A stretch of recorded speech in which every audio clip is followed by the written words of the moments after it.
যখন আমরা কোনো একটা পাওয়ার পয়েন্টে প্রেজেন্টেশন করি সেক্ষেত্রে যা সিম্পল একটা ইমেজ দিয়ে পাশে আমরা টাইটেল আর বডি দিয়ে দিলাম, এভাবে আমরা প্রেজেন্ট করি। বাট এইভাবে প্রেজেন্ট না করে আমরা আমাদের অডিয়েন্সকে ধরে রাখার জন্য বা তাদেরকে আরও বেশি এঙ্গেজিং করার জন্য আমরা প্রেজেন্টেশনটাকে আর একটু ডিফারেন্ট লুকে সাজাতে পারি। এই ছবিটাকেই আমি আর একটু ডিফারেন্টভাবে যদি আপনাদেরকে এখন প্রেজেন্টেশন আকারে বানিয়ে দেখাই, দেখেন কিভাবে আমরা করি কাজটা। আমি এক কাজ করি, এটাকে আমি একটা ডুপ্লিকেট কপি রাখি। আমার এখান থেকে টাইটেল আর ছবি যদি নিতে হয় পরে আমি নিব। সো আমি এইখানে যা যা আছে সব আমি রিমুভ করে দিচ্ছি, এটাকে আমি একদম ফুল নিউ ডিজাইনে আনবো। তো ফার্স্টে আমি চাচ্ছি আমার ছবিটাকে একটা হেক্সোগ্রাম শেপের মধ্যে আমি যাতে আনতে পারি। এই জন্য আমি ইনসার্ট থেকে শেপে যাব, শেপ থেকে আমি চলে যাব এই যে হেক্সাগন। এই হেক্সাগন থেকে আমি একটা শেপ নিলাম, এই শেপটাকে আমি শিফট ধরে এটাকে রোটেট করে আমার দুই পাশে যাতে একদম সমান্তরাল থাকে, লম্বালম্বি মানে ভার্টিক্যাল, এটাকে আমি ইনশিওর করার জন্য এভাবে আনলাম। আমি এটাকেই একটু ছোট করে রেখে আমার সুবিধা মতো এখন আমি এই শেপটাকে সিলেক্ট করলাম। সিলেক্ট রেখে আমি একটা কালার দিতে পারি, আমি এটাকে ধরেন এই অরেঞ্জ কালার দিলাম এবং শেপ আউটলাইনটাকেও আমরা এই সেম কালার দিয়ে আউটলাইনটাকে একটু মোটা করে রাখছি, এভাবে মোটা করে রাখলাম। আর এখানে যদি আমি চাই এটাকে আমি আরও ডিজাইন করতে পারি, এই মোর আউটলাইন কালারে যে আমি আরও যদি চাই এখানে ডিজাইন করতে পারি। আমি ধরেন একটু একটু ডিপ করে দিলাম, ওকে দিলাম। আচ্ছা, এখন এটাকেই আমি কি করব, কপি করে আরও কয়েকটা হেক্সাগ্রাম নিব। বাট আমি চাইলে কন্ট্রোল সি দিতে পারি, বাট আমি এখানে দিব কন্ট্রোল ডি। কেন দিচ্ছি সেটাও বলি। আমি কন্ট্রোল ডিকে এক জায়গায় সেট করলাম, পাশে সেট করে এই স্পেসে রাখলাম।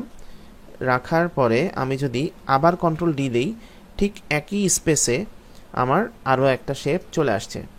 এখন আমি যদি অ্যালাইনমেন্ট ঠিক রাখতে চাই, তিনটাকে সিলেক্ট করলাম, শেপ ফরম্যাটে যাব, অ্যালাইনে যাব এবং বলে দিব অ্যালাইন মিডল, একদম মিডলে চলে আসছে। এখন এটাকে আমি কপি করে আরেকটা কপি নিচ্ছি এবং এখানে আমি আমার সুবিধা মতো পেস্ট করে দিচ্ছি। আমি এটাকে জুম করে নিয়ে আবার এখানে আরও কয়েকটা কপি নিচ্ছি আমার সুবিধা মতো আর কি। হ্যাঁ, এভাবে রাখলাম। আরেকটা কপি রাখি,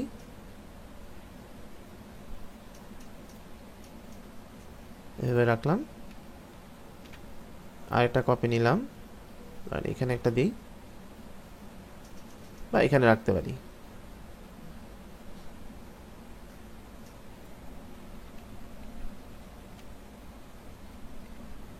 আচ্ছা, ধরেন আমার ডান। তো আরেকটু ঠিক করে নিই, এটা আরেক ঘর উপরে উঠে দিই। ওকে, পারফেক্ট। এখন আমার এই টোটাল যে শেপ আমি তৈরি করেছি এটাকে একটা গ্রুপে বানাতে হবে আমার। তো আমি টোটালটা সিলেক্ট করলাম, সিলেক্ট করে শেপ ফরম্যাটে যাব, মার্জ শেপ থেকে আমি ইউনিয়ন করে দিলাম। তাহলে দেখেন এটা এখন একটা গ্রুপে চলে আসছে। ওকে, সো আমি এখন ছবিটাকে আপাতত এভাবে রাখি, ঠিক আছে। এখন এই অপশনটা রেখে আমরা যেটা করব, এর মধ্যে একটা ছবি অ্যাড করব। কিভাবে, আমরা সিলেক্ট করলাম এখানে, রাইট বাটন ক্লিক করে ফরম্যাট শেপ, এখান থেকে আমরা চলে যাব ডান পাশে পিকচার অর টেক্সচার ফিল, এখান থেকে ইনসার্ট দিয়ে আমরা আমাদের এই ছবিটাকে অ্যাড করব। দেখেন ছবিটা অ্যাড হয়ে গেছে, বাট এটা কিন্তু ভার্টিক্যালি দেখাচ্ছে। এখন আমি যদি এই রোটেট উইথ শেপ, কারণ আমি শেপটা কিন্তু গোল করে ডান দিকে ঘুরিয়েছিলাম, এই রোটেট উইথ শেপে দিয়ে দিই, এখন সুন্দরভাবে আমার এই ছবিটাই দেখেন সুন্দরভাবে আলাদা আলাদা হয়ে গেছে, ভাগ ভাগ হয়ে গেছে। আচ্ছা, এখন চাইলে আমি এটাকে একটু ছোট করে রাখতে পারি বা এভাবে রাখলাম, ধরেন আপাতত থাকুক এইভাবে, যেভাবে আছে থাকুক, সমস্যা নেই। আচ্ছা, এখন আমি এই ভিতরে যে ব্যাকগ্রাউন্ড এটাকে আমি একটু চেঞ্জ করব। রাইট বাটন ক্লিক করে আমি এখানে বলবো ফরম্যাট ব্যাকগ্রাউন্ড, এখান থেকে আমরা এটাকে গ্রেডিয়েন্ট একটা ফিল নিয়ে নিলাম।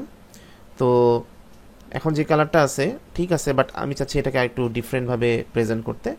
সো আমি এখানে এই অপশনটা সিলেক্ট করে এটা অরেঞ্জই থাকুক, এটাকে একটু ডিপ অরেঞ্জ করে দিতে পারি বা ঠিক আছে। আর এটাকে আমরা লাইট অরেঞ্জ করে দিই, দেখেন আলাদা একটা ডিফারেন্ট একটা কালার কিন্তু চলে আসছে, সুন্দর। তো এখান থেকে আপনারা অ্যাঙ্গেল বা এটার যে ডিরেকশান সেটা চেঞ্জ করতে পারেন।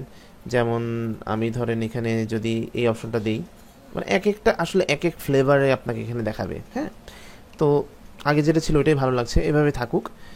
এখন যেই কাজটা করব, আমি টাইটেলগুলো নিয়ে আসি এখান থেকে, টাইটেল এবং বডি নিয়ে আসি আমি এখানে, চলে আসলো। ধরেন টাইটেল এখানে থাকলো, এখানে যেহেতু বেশি জায়গা আছে আমি চাইলে এখানে একটু এটাকে বড় করে দিতে পারি। ধরেন এখানে টাইটেল আর আমার এখানে আমার যা ইনফরমেশন লেখার এটা থাকবে, এটাকেই আমি এখন আবার ডুপ্লিকেট করব। ওকে, আচ্ছা, ডুপ্লিকেট করলাম। এখন আমি আর একটু কাজ করি, এটাকে আর একটু নিচের দিকে দিয়ে দিই, এই থাকলো, ধরেন এইভাবে থাকলো। আচ্ছা, এটাকে আমি এখন আবার রাইট বাটন ক্লিক করে ডুপ্লিকেট দিলাম। ডুপ্লিকেট দিয়ে এখন দেখেন আমি যে কাজটা করব সেটা হচ্ছে এখানে এই ইমেজটাকে সিলেক্ট করে শিফট ধরবো, শিফট ধরে একটু উপরের দিকে নিয়ে নিব, এই থাকবে, এত দূর আসবে। ওকে, এখন আমি চলে যাব হচ্ছে ট্রানজিশন, ট্রানজিশন থেকে এখানে দিয়ে দিব পুশ।